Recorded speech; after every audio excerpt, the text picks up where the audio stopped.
انکار کرے تو اس کے ثبوت کے لیے، اس کو ثابت کرنے کے لیے 2 گواہوں کی گواہی شرط ہوگی۔ لیکن اگر وہ انکار نہیں کرتا ہے، اقرار کرتا ہے، تو پھر اس کی اقرار کو قبول کر لیا جائے گا۔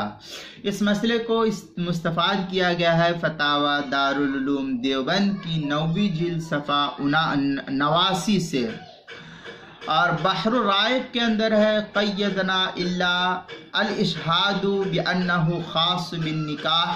یہ در مختار کی عبارت ہے، کتاب النکاح 4 جلد صفحہ 79 پر، زکریا بک ڈپو دیوبند کا چھپا ہوا نسخہ۔ اسی عبارت کو کراچی کا جو چھپا ہوا نسخہ ہے شامی کا، اس کی 3 جلد صفحہ 21 پر بھی اس کو نقل کیا ہے۔ فقہ السنہ کے اندر لکھا ہوا ہے ذهب جمہور الفقہاء من السلف والخلف الى ان الطلاق یقع بدون اشہاد۔ یہ فقہ السنہ کی عبارت ہے، 2 جلد صفحہ 230 پر، جو دارالکتاب العربی کا چھپا ہوا بیروت کا نسخہ ہے۔ اسی طریقے سے شامیہ میں ایک جگہ اور ہے لو اقر بالطلاق کاذبا او حاصلا وقع قضاء۔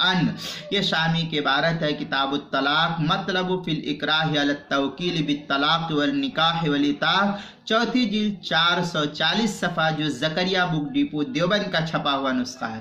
بحر الرائق کی 3 جلد صفحہ 246 پر بھی اس کو نقل کیا گیا ہے، اور جوہرۃ النیرہ کی عبارت ہے وما سوا ذلك من الحقوق يقبل بها